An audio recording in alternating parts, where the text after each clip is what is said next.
karon sa Werkstatt. Kaya ang akong auto naguba. So, magpa-Werkstatt sa ko. Nakakaroon diri kay ang akong auto naguba man, lantawa ragod na putol.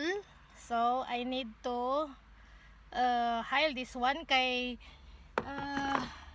magkagang-kagang akong auto ko naguba. So, na ako diri sa Werkstatt. Automeister na Werkstatt sa amo ang lugar. So allowed kong mag-video, itagaan ko nila, it's okay, pero sa sulod di pwede kay nag-renovate sila. So nako karon diri kay tanaw na to asa dapitan ni siya. So nahalala siya direct sa dalan namo. So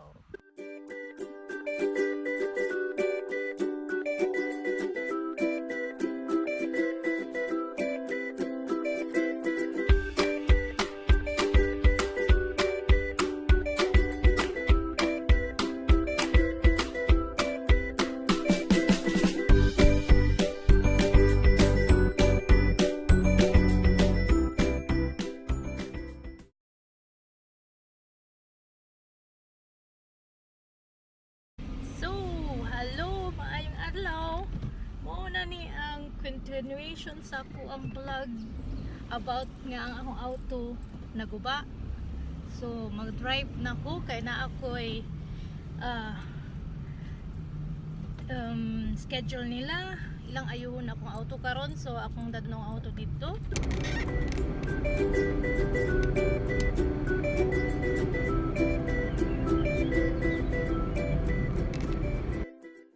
So hopefully makuha na ko akong auto niya kay trabaho ko 5 o'clock sa hapon.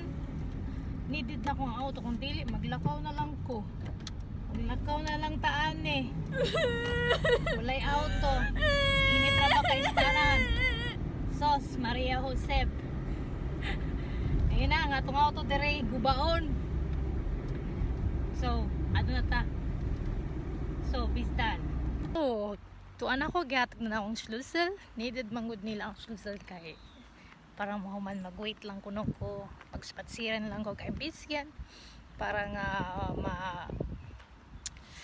makuha na ko dayon akong auto. Gamiton na ko para na ako'y kasakyan padulong trabaho. So, needed mangud kay na akong auto. Lisod kay kung wala kay auto diri sa Germany. Especially mga naron may mga emergency. So needed nimo permi ang auto. So kinahanglan na jud kay auto diri, kinahanglan ka kabalo mo drive. Importante gyud kaayo. Labi na nako nga kami layo kay mi og dako nga syudad, so needed kay nako ang for amo ang driving license. Okay ra tong naa sa mga syudad. Nga tagko nga anong dagko nga syudad na Kapuyo kay dali ra ang ilang transportation, dagang mga transportation. Ang ako diri napuyo mi sa bukid.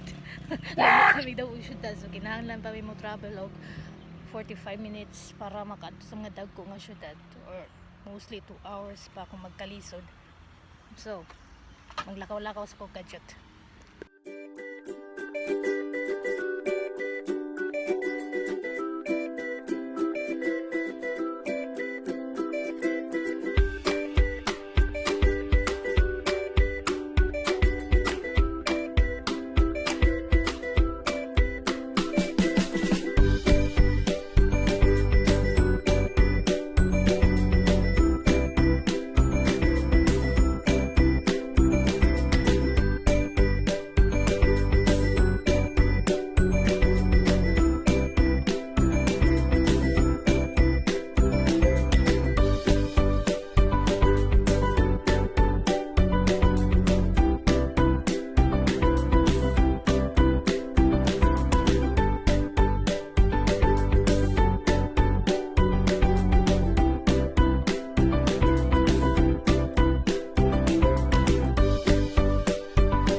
cheap ra akong nabayaran. So I have here may free pa ko na self-made honey from here. So let's go, dako kayo na akong pasalamat sa Automeister. Nahuman nila dayon ako ang auto for 1 hour, so thumbs up for them. A good service, friendly stuff, and my word of honor kay pag lang 1 hour human dayon ang auto. So I recommend Werkstatt. These are Werkstatt sa tanan. Yeah, diri na nahuman ako ang Vblog sa pagkakaroon. Please visit me at my Facebook page sa hashtag AngbisayasaAlemanya. And please click like. Thank you very much. Daan. Hopefully may enjoy ninyo ako ang more Vblog sa sunod nga mga adlaw. Bye!